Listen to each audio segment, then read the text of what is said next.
Mallory. I'm going to be your nurse today. Can you tell me your name and date of birth? Madison Farlow, 032106. Okay, what brings you in today? Well, I got the news that I have a chronic kidney disease, and I'd like to know more about it. Okay, well, you're in the right spot. Good. I can help you with that. I know your doctor probably talked to you about it a little bit, but I can just go over what it is, and then if you have questions, Okay. please ask me. So, chronic kidney disease is a progressive long-term loss of kidney function.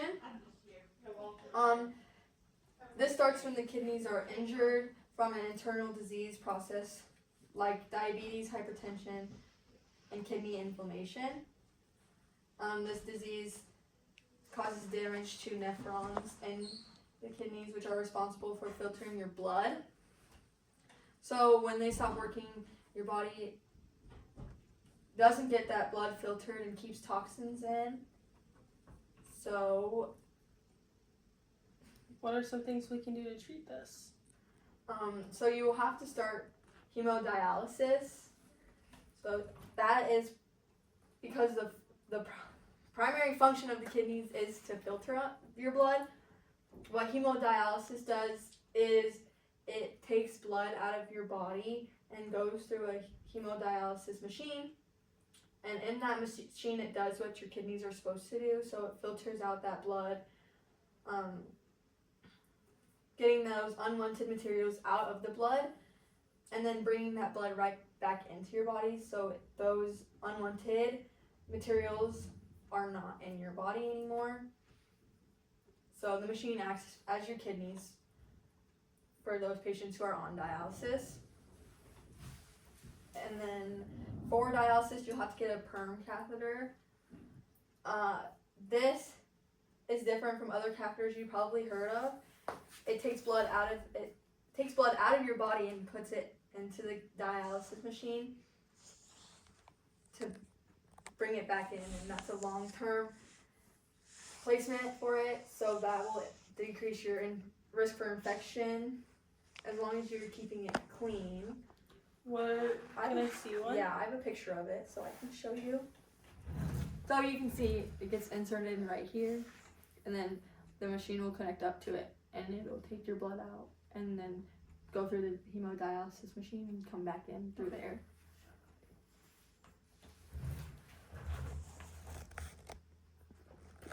And what are some care tips for that? Some daily maintenance tips for that? Some daily maintenance is you'll have to regularly inspect it.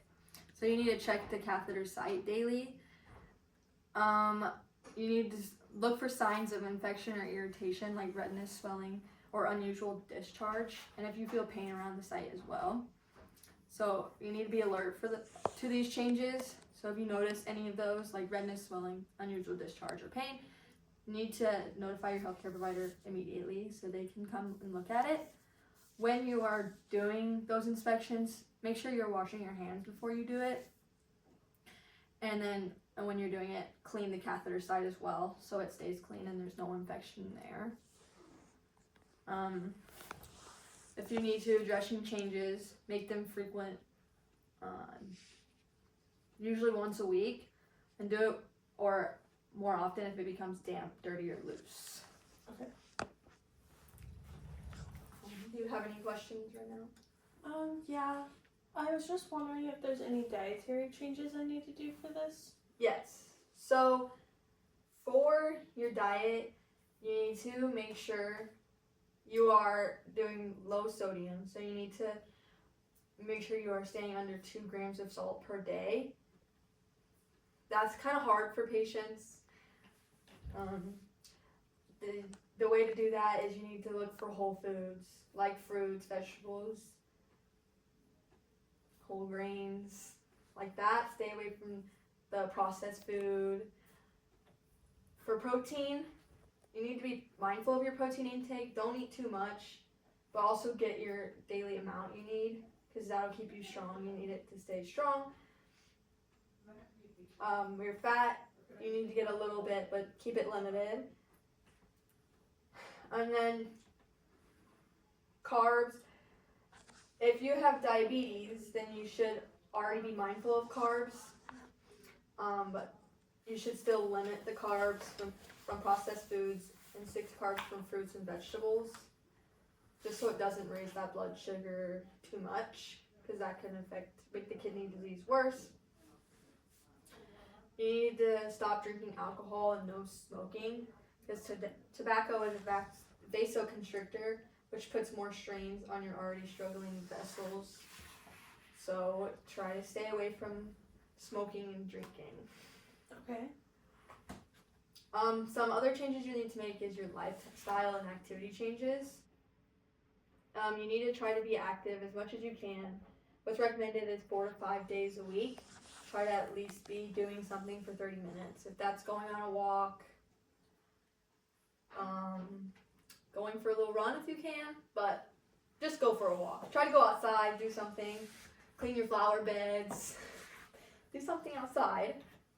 That helps you manage your weight, your blood pressure, and diabetes, as well as it will help with your mental health to go outside and feel the air.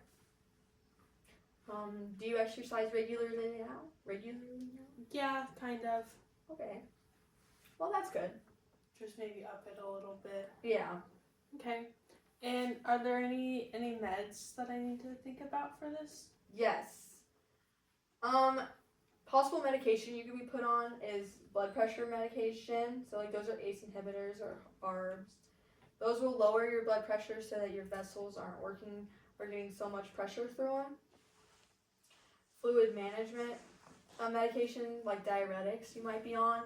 And with those you need to realize that they will make you pee extra a lot, so you want to take it right in the morning. You can't skip a dose of those just because you're going out for the day or something. Try to take them regularly. Those will help with like swelling and things that you might notice with kidney disease. And then your diabetic management. So make sure you're checking your blood sugars regularly, trying to keep your carbs at a lower level so your blood sugar doesn't get too high.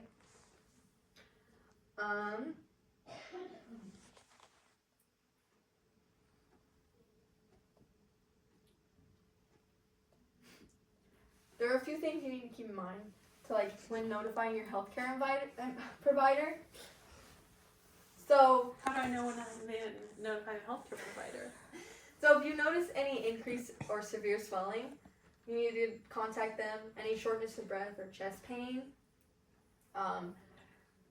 any heart palpitations. So if you're sitting and resting and you realize or you feel like your heart's racing, you need to contact your healthcare provider. If you have nausea, vomiting, or diarrhea, you also need to be keeping an eye on your urine. If you notice any changes, like there's not enough as normal output as you normally have, or if it's dark in color, you need to notify them. Also, be taking your weight daily is a good idea, because if you gain more than 3 pounds a day or 5 pounds in a week, you should reach out to them, because that means you have swelling and something's not going right. Okay. And they might need to increase your medication or something. Okay. Do you have any other questions? I don't think so. I think I feel good about what you've taught me. Okay. Well, I hope you have a good day. Thank you.